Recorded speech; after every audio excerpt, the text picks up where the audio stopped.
Hello friends, आपल्या सर्वांची आवडती मालिका हळद रुसली कुंकू हसलं या मालिकेच्या आजच्या शुक्रवार 3 जुलैच्या एपिसोडमध्ये एकानंतर एक धमाकेदार ट्विस्ट आले आहेत. फ्रेंड्स, आजचा एपिसोड खूप भारी होता. मग नेमकं घडलंय तरी काय? तर आजच्या एपिसोडमध्ये एक खूप मोठं सत्य समोर आलं आहे. ज्या कृष्णाला आपण रांगणे पाटील कुटुंबाची लक्ष्मी म्हणायचो, त्याच कृष्णामुळे चक्क रांगणे पाटील कुटुंबातील एकाचा जीव जाणार आहे. एक भविष्य सांगणारा माणूस आला आणि त्याने सगळ्यांना सांगितलं की या कृष्णामुळे विस्फोट होणार, सुख हे निघून जाणार, दुःखाचा डोंगर कोसळणार, कृष्णाकडून एका महिन्यात 5 चुका होणार आणि रांगणे पाटील कुटुंबात एकाचा मृत्यू होणार. त्यामुळे सगळे चांगलेच घाबरले आहेत. मग हा भविष्य सांगणारा माणूस आहे तरी कोण? आणि खरंच कृष्णामुळे रांगणे पाटील कुटुंबात कोणाचा जीव जाईल का? हे जाणून घेण्यासाठी हा व्हिडिओ शेवटपर्यंत नक्की पहा. फ्रेंड्स, आजच्या एपिसोडच्या सुरुवातीलाच हा दाढी लावलेला, फेटा बांधलेला माणूस रांगणे पाटलांच्या वाड्यात येतो आणि मग कृष्णा, बाळजाबाई, मैनावती, दलपत, जयकांत हे सगळे त्याच्या जवळ जातात आणि विचारतात, ओ बाबा, कोण आहे तुम्ही? तर हा बाबा म्हणतो, इस्कोट होणार, सुख निघून जाणार, रांगणे पाटलांच्या घरावर दुःखाचा डोंगर कोसळणार. हे सगळं ऐकून घरातील लोकांना टेन्शन येतं. कृष्णा विचारते, ओ बाबा, कोण आहे तुम्ही आणि असं अभद्र का बोलताय? तर हा माणूस म्हणतो, अभद्र नाही बोलते, खरं बोलतोय, जे भविष्यात घडणार आहे तेच सांगतोय. इस्कोट होणार, भविष्यात मोठं संकट येणार. कृष्णा विचारते, कसलं संकट आणि तुम्ही नेमके आहात तरी कोण? तर हा माणूस सांगतो, मी भविष्य सांगतो आणि मी तुमच्या कुटुंबाचं भविष्य पाहिलंय. तुमच्या संपूर्ण कुटुंबाची वंशवल्ली माझ्याकडे आहे, प्रत्येकाची कुंडली माझ्याकडे आहे आणि ते पाहूनच मी सांगतोय, तुमच्या कुटुंबावर दुःखाचा डोंगर कोसळणार आहे. कृष्णा, बाळजाबाई आणि घरातील सगळ्यांना जबर धक्का बसतो. दलपत विचारतो, ए बाबा, कोण आहेस रे तू? तर हा माणूस सगळ्यांकडे रागारागाने पाहू लागतो. बाळजाबाई चिडून म्हणते, ए भोंदू बाबा, चल निघ, वय घराबाहेर, चल वय घराबाहेर. जयकांत म्हणतो, अरे तुझ्यासारखे भोंदूलय पाहिले रे, चल निघ घराबाहेर. तेवढ्यात कृष्णा म्हणते, थांब जयकांत थांब.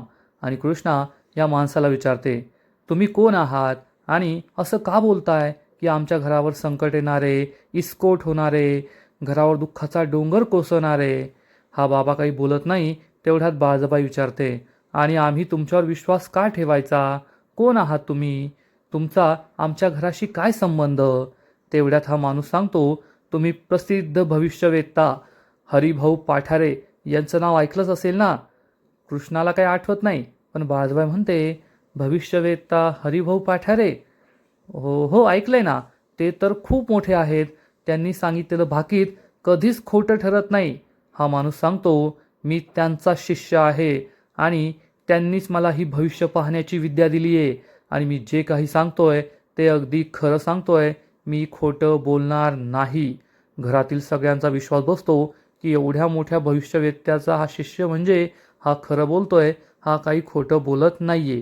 त्यामुळे सगळ्यांना खूप टेन्शन येतं. हा माणूस सांगतो, ही कृष्णा तुमच्या घरची लक्ष्मी आहे, परंतु तिच्यामुळेच या घरावर मोठं संकट येणार आहे. जयकांत चिडून म्हणतो, ए बाबा, तुझ्यासारखे भोंदूलय पाहिले रे, चल निघ इथून, चल पळ इथून. तर हा बाबा म्हणतो, मी भोंदू नाहीये.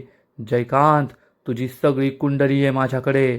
तुझं या पोरीशी लग्न ठरलं होतं, पण तुला तिच्या नावाची हळदसुद्धा लागली. हळदीच्या दिवशी तू दारूच्या नशेत झिंगला, मग हळदीला लग्नाला येऊ शकला नाही आणि तुझ्या भावाचं लग्न या पोरीशी जमलं, होय की नाही? आणि मेहंदीच्या दिवशी तू काय पाप करणार होता ते सुद्धा मला माहिती आहे. सांगू का सगळ्यांना? कृष्णा, जयकांत यांना जबर धक्काच बसतो, कारण हे सगळं सत्य असतं. मग हा माणूस बाळजाबाईकडे वळतो. बाळजाबाई, तुम्ही सुद्धा या घरामध्ये काय काय कटकारस्थानं केली आहेत, काय काय पाप केली आहेत, तुमच्या पापांचा पाढा वाचू का? सगळं खरं खरं सांगू का? बाळजाबाईला सुद्धा जबर धक्काच बसतो आणि मग हा माणूस सांगतो, ही कृष्णा तुमच्या घरची लक्ष्मी हाय. या पुरीमुळे आजपर्यंत घराचं खूप भलं झालं हाय. तिने इसकटलेली नाती परत आणली, घराला एकत्र केलं, गावाचं भलं केलं, पण आता तिच्यामुळेच रांगणे पाटील कुटुंबावर सगळ्यात मोठं संकट येणार हाय. रांगणे पाटील कुटुंबाचा आता काही खरं नाही. तर घरातील सगळे खूप घाबरतात. कृष्णाला सगळ्यात जास्त भीती वाटत असते, कारण तिच्यामुळेच घरावर संकट येणार असं हा माणूस सांगत असतो. मैनावती विचारते, अरे या बाबा, पण आम्ही तुझ्यावर कशाला विश्वास ठेवायचा? आमचा तुझ्यावर विश्वास नाहीये. कुणी बी येईल, काय बी सांगल, आणि आम्ही विश्वास ठेवायचा का? तर हा माणूस सांगतो, मैनावती बाई, या घरात आल्यापासून तुम्ही किती कटकारस्थानं केली हे मला सगळं माहीत आहे. सांगू का एक एक करून? मैनावतीची बोलतीच बंद होते. जयकांत चिडून म्हणतो, ए तू निघ रे, तू निघ, चल तुला आहे ना घराबाहेरच काढतो आता मी धक्के मारून. तर बाळाजाबाई म्हणते, ए बाबा, तुझ्यावर आम्ही कशाला विश्वास ठेवायचा रे? तर जयकांत म्हणतो, ओ काकी साहेब, भोंदू हा एक नंबरचा कुठून तरी आपल्या घराण्याचा इतिहास जाणून आला आणि येथे भविष्य सांगण्याची नाटक करतोय, घाबरवतोय आपल्याला. याला आहे ना लाथ मारून इथून हाकलून दिलं पाहिजे, याला सोडलं नाही पाहिजे. एक नंबरचा खोटारडा आहे हा. हा माणूस चिडून म्हणतो, ओ बाळाजाबाई, तुम्ही या जयकांतच्या मदतीने किती किती पाप केली आहेत त्याचा पाढा वाचून दाखवू का? सांगू का आजपर्यंत तुम्ही काय काय पाप केली आहेत आणि हा जयकांत त्यामध्ये कसा सामील होता? जयकांत चांगलाच घाबरतो. तर बाळाजाबाई म्हणते, ए बाबा, माझी पाप तर जग जाई रे.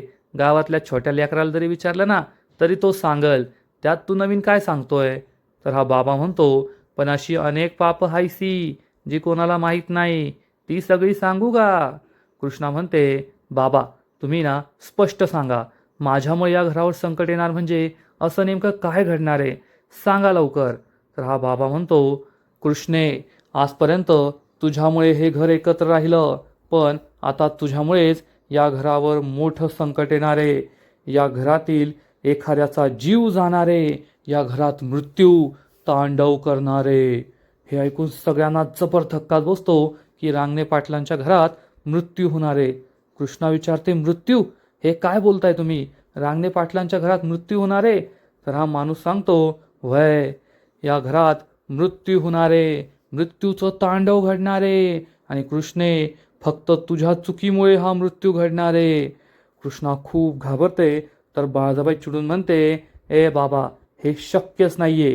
कृष्णा आहे ना आमच्या घरची लक्ष्मी आहे, आणि जेव्हा समर आणि पूजाचा गोंधळ होता ना तेव्हा ती आजीबाई सुद्धा म्हणाली होती की कृष्णा देव्याईचं रूप बनून या घरात आली आहे आणि तिच्यामुळे या घराचं फक्त भलं होणार. तिला जपायला सांगितलंय, तिच्यामुळे या घरावर दुःख कधीच येणार नाही. असं होऊच शकत नाही. त्यामुळे आम्ही तुझ्यावर विश्वास ठेवणार नाही. कुणी बी येईल, काय बी सांगल, आणि आम्ही त्यावर विश्वास ठेवायचा असं होणार नाही. आमची कृष्णा कधीच या घरासाठी अपशकुनी होऊ शकत नाही, कधीच या घराचं तिच्यामुळे वाईट होणार नाही. तर हा बाबा म्हणतो, अगं माई, तुला माहीत नाहीये का, कोणाचंच नशीब कायम सारखं नसतं. आजचा राजा उद्याचा रंक होतो, उद्याचा रंक परवाचा राजा होऊ शकतो, काही पण होऊ शकतं. तसंच या कृष्णाचे ग्रहतारे बदलले आहेत. कालपर्यंत या घरासाठी आशीर्वाद असलेली कृष्णा आज या घरासाठी शाप बनलीये. आणि पुढील एका महिन्यात या कृष्णाकडून 5 चुका घडणार, आणि तिची 5वी चूक घडताच या घरातील एकाचा मृत्यू होणार. हेच खरं आहे आणि असंच घडणार. हे ऐकून बाळाजाबाई, कृष्णा, मैनावती, दलपत, जयकांत या सगळ्यांना जबर धक्काच बसतो. सगळे खूप घाबरतात. हा बाबा पुढे सांगतो, आणि हे मृत्यूचं तांडव काही थांबणार नाहीये. पहिला मृत्यू झाल्यानंतर हे चक्र पुन्हा एकदा सुरू होणार.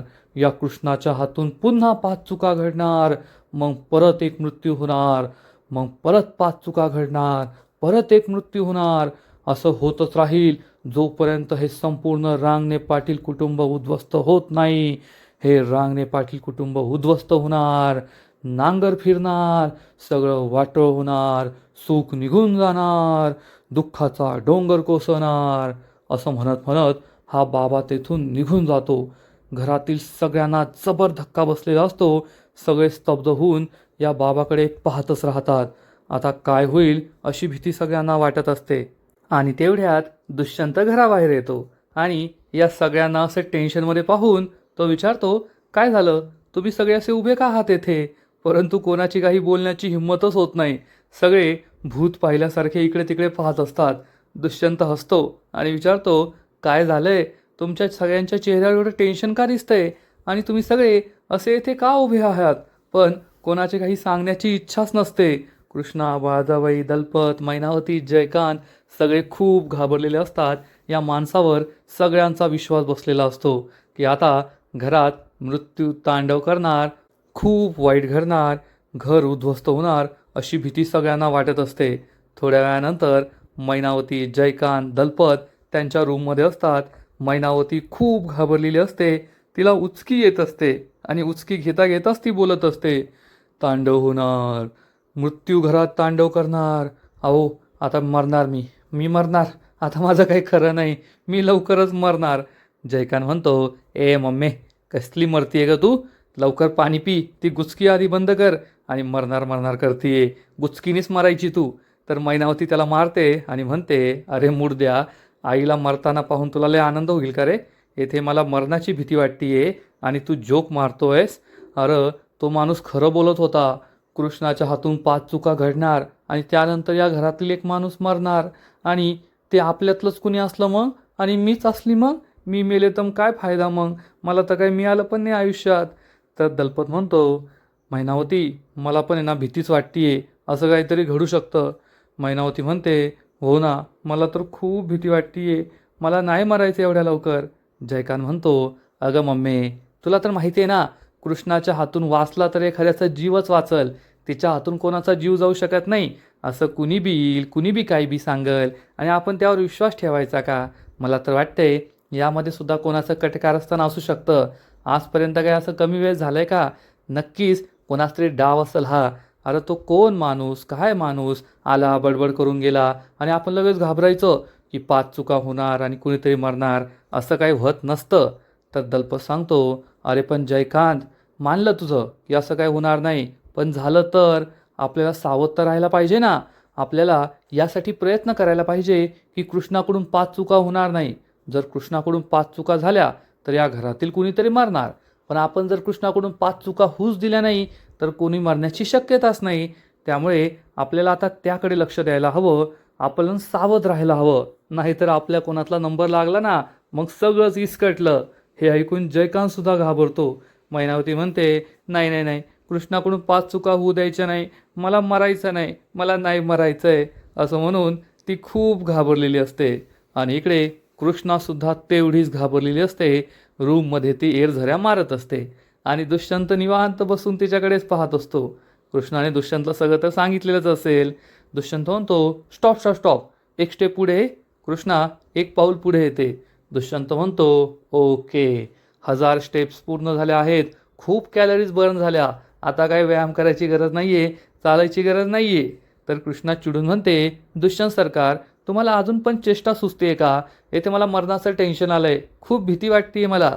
तर दुष्यंत विचारतो, कसलं टेन्शन, कसली भीती? तर कृष्णा म्हणते, दुष्यंत सरकार, आत्ताच मी तुम्हाला सगळी गाथा सांगितली. तो माणूस आला, त्या माणसाने काय काय सांगितलं, घराचा विस्फोट होणार, घरात मृत्यू होणार, माझ्याकडून 5 चुका घडणार, तुम्ही लगेच सगळं विसरलात का? तर दुष्यंत कृष्णाजवळ येतो आणि म्हणतो, कृष्णा, मला सगळं आठवतंय, परंतु असं कुणीही येईल, काहीही बाकी सांगेल आणि आपण त्याच्यावर लगेच विश्वास ठेवायचा का? अगं कृष्णा, तुझ्याकडून असं कधीच काही घडू शकत नाही. कृष्णा म्हणते, पण त्याने सगळं सांगितलं ना. दुष्यंत म्हणतो, सांगू दे ना, या जगात आहे ना, कुणाचंही भविष्य दुसऱ्या कोणाला माहीत नसतं. जर असं भविष्य खरंच सांगता आलं असतं तर माणसाने सगळ्या गोष्टी थांबवल्या असत्या. मृत्यू थांबवला असता, एखादी वाईट घडणारी गोष्ट थांबवली असती.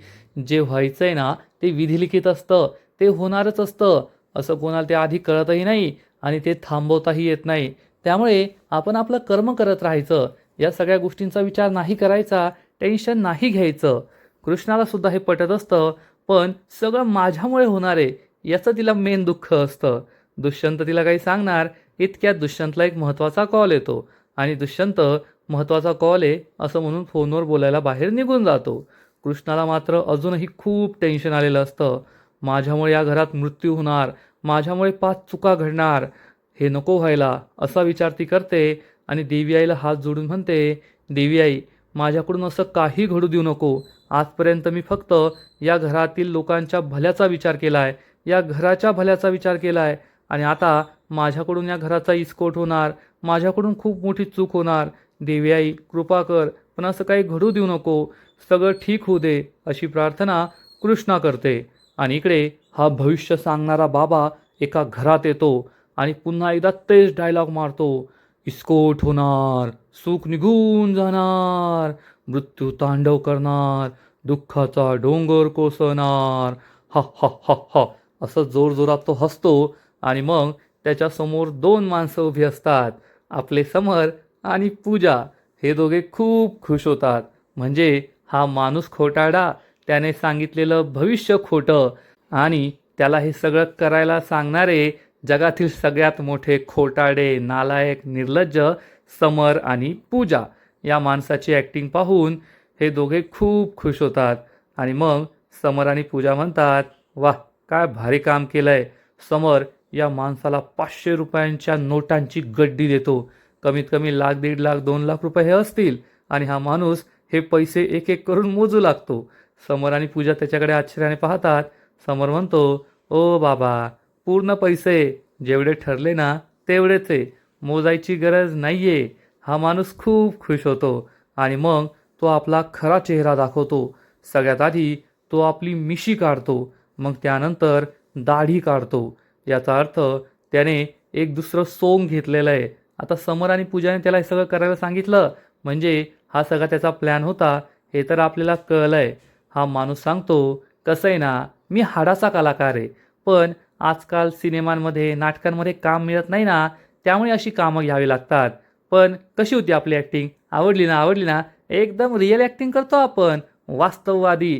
कोणाच्या बाला सुद्धा थांगपत्ता लागायचा नाही, हे आपण नाटक करतोय. पूजा म्हणते, हो हो, खरंच खूप छान ॲक्टिंग केली तुम्ही, खूप चांगलं काम केलं. आता तुमच्या या ॲक्टिंगमुळे सगळे कृष्णावर चिडतील, घाबरतील, तिला पांढऱ्या पायाची अवदसा म्हणतील आणि तुमचं काम आता झालंय. पैसे मिळाले ना तर इथून गायब व्हायचं, परत गावात दिसायचं नाही. हा माणूस म्हणतो, हो हो, येतो साहेब. असं म्हणून हा माणूस तेथून निघून जातो. पूजा आणि समर खूप खुश होतात. पूजा म्हणते, कृष्णा, पुढील 30 दिवसात तुझ्याकडून 5 चुका कशा घडतील आणि त्यानंतर घरातील एकाचा जीव कसा जाईल ना, त्याची सोय आम्ही करूया. समर खूप खुश होतो, म्हणजे कृष्णाला त्रास देण्यासाठी हा सगळा डाव रचलाय पूजा आणि समरने. आणि कृष्णा ही तर तशीही थोडी अडाणीच आहे, अजूनसुद्धा अंधश्रद्धाळू आहे. त्यामुळे कुणीही यावं, काहीही सांगावं आणि आपण त्यावर विश्वास ठेवावा. आणि याच गोष्टीचा फायदा पूजा आणि समरने उचलला आहे. आणि आता कृष्णासाठी हे खूप अवघड होणार आहे, एवढं मात्र नक्की. आणि इकडे रांगणे पाटलांच्या वाड्यात सभा भरलेली असते. आढळराव घरी परत आलेले असतात आणि त्यांच्यासमोर घरातील सगळे बसलेले असतात. कृष्णा, दुष्यंत, मैनावती, जयकांत, बाळजाबाई, दलपत सगळे असतात आणि सगळ्यांच्या चेहऱ्यावर 12 वाजलेले असतात. कृष्णा तर अशी घाबरलेली असते. आढळराव विचारतात, काय झालंय? कुणी काही सांगाल का मला? सगळ्यांचे चेहरे असे का पडलेले आहेत? सगळे एवढ्या टेन्शनमध्ये का आहेत? कृष्णा म्हणते, आबा तुम्ही आवरून घेता का? आवरून घेतल्यावर सांगते तुम्हाला. तर आबा चिडून म्हणतात, कृष्णे, मला कधी आवरायचं, कसं आवरायचं ते मी माझं माझं ठरवील. येथे नेमकं काय घडलंय ते मला आधी जाणून घ्यायचं आहे. सगळ्यांचे चेहरे असे का पडले आहेत? म्हणजे सगळ्यांच्या चेहऱ्यावर मला भीती दिसतीये, पण हा दुष्यंत मात्र अधूनमधून हसतोय. म्हणजे त्याला हे पटलेलं नाहीये, पण बाकीच्यांना हे सगळं पटलंय. सांगता का कुणी? पण सगळे गप्प असतात, कोणाची काही बोलण्याची हिंमत होत नाही. आढळराव म्हणतात, ए दलपत बोल ना. पण दलपत गप्प बसतो. बाळजाबाई गप्प असते, मैनावती, जयकांत, कृष्णा सगळे गप्प असतात. आढळराव म्हणतात, तुम्ही मला कुणी काही सांगत नाहीये, यावरून एवढं तर कळतंय की जो काही मॅटर आहे तो खूप सिरियस आहे. काहीतरी असं घडलंय ज्यामुळे सगळ्यांना भीती वाटतेय आणि ते सांगण्याची सुद्धा भीती वाटतेय की नेमकं काय घडलंय. बोला बोला, तुम्ही सांगितल्याशिवाय मला काही कळणारच नाही, सांगा. पण तरीसुद्धा सगळे गप्पच असतात. आढळराव म्हणतात, ए बाळजा, चल तू सांग. बाळजाबाईसुद्धा एक मोठा श्वास घेते आणि मग झालेला सगळा प्रकार सांगते. थोड्या वेळ आधी एक मोठे भविष्यवेत्ता आले होते, ज्यांना आपल्या कुटुंबाबद्दल सगळी माहिती होती, आपल्या कुटुंबाचा भूतकाळ, आपल्या कुटुंबाचा भविष्यकाळ त्यांना माहीत होता, त्यांच्याकडे आपल्या घरातील सगळ्यांच्या कुंडली होत्या आणि त्यांनी सांगितलंय की पुढील 1 महिन्यामध्ये कृष्णाच्या हातून 5 चुका घडणार आहेत आणि त्या 5 चुका घडल्यानंतर आपल्या घरातील कोणाचा तरी जीव जाणार आहे, या घरात मृत्यूचं तांडव होणार आहे, या घरातील सुख निघून जाणार, दुःखाचा डोंगर कोसळणार, असं त्या भविष्यवेत्त्याने सांगितलंय. रांगणे पाटलांच्या घरावर मोठं दुःख येणार आहे. हे सगळं ऐकून आढळरावांना सुद्धा मोठा धक्काच बसतो. तर दुष्यंत मात्र हसू लागतो. मैनावतीची जशी भंबेरी उडालेली असते, जसं काही भविष्यवेत्त्याने सांगितलंय की तिचाच जीव जाणार आहे, ती एवढी घाबरलेली असते. घरातील सगळ्यांचे चेहरे पडतात. बाळाबाई, कृष्णा हे तर खूप घाबरलेले असतात. आणि मग बाळाबाई आढळरावांना सांगते, आपण त्या बाबावर विश्वास ठेवायचा की नाही हाच प्रश्न पडलाय. आढळराव सगळं शांतपणे ऐकून घेतात. मैनावती म्हणते, का नाही विश्वास ठेवायचा? विश्वास ठेवावाच लागन, कारण त्याने आपल्या कुटुंबातील प्रत्येकाचा कच्चा चिठ्ठा सांगितलाय. कोणी आजपर्यंत काय काय कटकारस्थानं केली आहेत, काय काय करणारे, हे सगळं सांगितलं त्याने. मग त्याच्यावर विश्वास का नाही ठेवायचा? आढळराव सगळं गुपचूप ऐकून घेत असतात. दलपत सांगतो, हो दादा, त्याने ना सगळं सांगितलं आणि ते आपले ओळखीचे आहेत ना, भविष्यवेत्ता हरिमोहन पाठारे, त्यांचे शिष्य होते ते. आणि आजपर्यंत त्या पाठारे बाबांचं कोणतंच भविष्य खोटं ठरलेलं नाही आहे. मग आता तरी काय ठरेल? आणि हे बाबा त्यांचे शिष्यच होते, याचा अर्थ त्यांचं भविष्य आणि यांचं भविष्य सारखंच असणार आहे. ते जे काही बोलले ते खरंच होणार आहे. हे सगळं ऐकून दुष्यंत हसत असतो. पण कृष्णा, बाळाबाई यांना मात्र खूप टेन्शन आलेलं असतं. आढळराव शांतपणे सगळं ऐकून घेत असतात. खरं सांगायचं तर आढळराव हे इतके वयस्कर असले तरीसुद्धा नव्या विचारांचे आहेत. आणि सगळ्यात महत्त्वाचं म्हणजे त्यांचा कृष्णावर पूर्ण विश्वास आहे. त्यामुळे कृष्णामुळे घरात काहीतरी होईल, कुणास तरी मृत्यू होईल आणि कृष्णाकडून 5 चुका घडतील, यावर तर त्यांचा बिलकुल विश्वास नाही आहे. ते यावर कधीच विश्वास ठेवू शकत नाही. बाळाबाई म्हणते, आम्हालासुद्धा त्यांच्यावर विश्वास नाही बसला, पण त्यांनी एक एक करून आपल्या घरातील सगळ्या गोष्टी सांगितल्या की भूतकाळात काय घडलंय, कसं घडलंय, कोणी काय काय केलंय. आणि मग ते जसं सांगत होते ना, त्यामुळे आमचा त्यांच्यावर थोडा थोडा विश्वास बसलाय. मी त्यांना म्हणाले की असं होऊ शकत नाही, कृष्णा तर आमच्या घरची लक्ष्मी आहे, तिच्यामुळेच आमचं घरात एकत्र आहे आणि तिने या घरातील अनेक लोकांचा जीव वाचवला आहे. पण त्यांनी असं सांगितलं की प्रत्येकाचे तारे बदलत असतात, सगळ्यांचं नशीब हे नेहमी सारखं राहत नाही. त्यामुळे आम्हाला जास्त भीती वाटतेय. घरातील सगळेच खूप घाबरले आहेत. पण दुष्यंतचा यावर बिलकुल विश्वास बसलेला नसतो. मैनावती म्हणते, जरी आपण म्हटलं की त्यांच्यावर विश्वास ठेवायचा नाही, पण उद्या कोणाचा जीव गेल्यावर काय करायचं? आपण कोणाच्या जीवाशी खेळू शकत नाही ना, एवढं हलक्यात घेऊ शकत नाही. आणि माझा जीव गेला तर काय करायचं? मैनावती खूप घाबरलेली असते. दलपत म्हणतो, वय दादा, आपण आहे ना या गोष्टीकडे दुर्लक्ष करून चालणार नाही, आपल्याला लक्ष द्यावंच लागेल. त्यांनी सांगितलंय की कृष्णाकडून 5 चुका होणार आणि मग घरात कोणास तरी मृत्यू होणार. मग आपण असं करूया ना, कृष्णाकडून चुका होऊच द्यायच्या नाही. 5 चुका झाल्या नाही तर कोणाचा मृत्यूसुद्धा होणार नाही. आढळराव सगळं ऐकून घेतात. कृष्णाला खूप वाईट वाटतं की तिच्यामुळे घरावर संकट आलंय आणि घरातील कोणाचा तरी मृत्यू होणार आहे. आणि आजचा एपिसोड येथेच संपतो. फ्रेंड्स, हळद रुसली कुंकू हसलं या मालिकेचा आजचा एपिसोड खरंच खूप भारी होता, इंटरेस्टिंग होता. कृष्णावर आणखीन एक संकट आलंय. समर आणि पूजाने एक मास्टर प्लॅन बनवला आहे. कृष्णा आणि संपूर्ण कुटुंबाच्या अंधश्रद्धेचा फायदा घेतला आहे. म्हणजे कुणीही यावं आणि काहीही सांगावं आणि त्यावर विश्वास ठेवावा. आजकाल असे किती भोंदू माणसं फिरत असतात, जे भविष्य सांगण्याच्या बहाण्याने, दुसऱ्या काही बहाण्याने लुटण्याचा प्रयत्न करतात. आणि याच गोष्टीचा फायदा समर आणि पूजाने उचलला. या भोंदू बाबाला खरं सांगायचं तर एका अभिनेत्याला पाठवलं आणि त्याने या भोंदू बाबाची ॲक्टिंग केली. एका मोठ्या भविष्यवेत्त्याचं नाव घेतलं आणि सांगितलं की मी त्यांचा शिष्य आहे. पण तो खरंच शिष्य आहे की नाही हे कुणीच तपासून घेतलं नाही. दुष्यंतचा तर विश्वास बसलेला नाही आहे, पण कृष्णाचा विश्वास बसलाय की तिच्यामुळे घरावर मोठं संकट येऊ शकतं. मग आता याचे परिणाम काय होतील हे पाहणं खूप इंटरेस्टिंग असणार आहे. फ्रेंड्स, हळद रुसली कुंकू हसलं या मालिकेचा आजचा एपिसोड तर खूप भारी होता, पण पुढील एपिसोड आणखीन भारी असणारे, आणखीन मोठा ट्विस्ट या मालिकेत येणारे. मग नेमकं घडणार तरी काय? तर पुढील एपिसोडमध्ये आपण पाहू की घरात सगळ्यांची चर्चा सुरू असेल. तेव्हा दलपत म्हणेल, पण त्या बाबांनी सांगितलंय ना की कृष्णामुळे घरातील कोणाचा तरी जीव धोक्यात आहे. कृष्णाकडून जेव्हा 5वी चूक घडेल तेव्हा घरात एकाचा मृत्यू होईल. तेवढ्यात समर आणि पूजा घरी पोहोचतील आणि पूजा म्हणेल, काय? कृष्णामुळे घरातील एकाचा मृत्यू होणार आहे? अरे देवा, म्हणजे कुणीतरी भविष्य सांगितलंय. अरे ते एवढे मोठे बाबा होते, याचा अर्थ त्यांनी जे काही सांगितलंय ते खरंच असेल. आणि मग पूजा नेहमीप्रमाणे आपल्या घाणेरड्या शब्दातून कृष्णाला त्रास देण्याचा प्रयत्न करेल आणि म्हणेल, नाही या, जर या पांढऱ्या पायाच्या अवदसेमुळे, या कृष्णेमुळे घरातील कोणाचा जीव जाणार असेल ना, तर या कृष्णाला आत्ताच्या आत्ता घराबाहेर काढा. ही कृष्णा मला घरात नकोय. हे ऐकून सगळ्यांना जबर धक्काच बसणार. आढळराव, दुष्यंत, बाळाबाई, कृष्णा सगळे पूजाकडे रागारागाने पाहत असतील. आता हे सगळं कटकारस्थान पूजानेच रचलंय आणि पूजाला आयतं कोलीतच मिळालंय कृष्णावर आरोप करण्याचं. कारण आधीच घरातील लोकांचा त्यावर विश्वास बसलाय, त्यामुळे पूजाच्या तोंडचा पट्टा सुरूच राहणार. पूजा म्हणेल, तशी पण माझी आई नेहमीच म्हणते की ही अवदसा आहे, ही पांढऱ्या पायाची आहे, आणि जेव्हा ही आमच्या घरी आली होती ना लहानपणी, तेव्हा हिने माझ्या बाबांना खाल्लं होतं.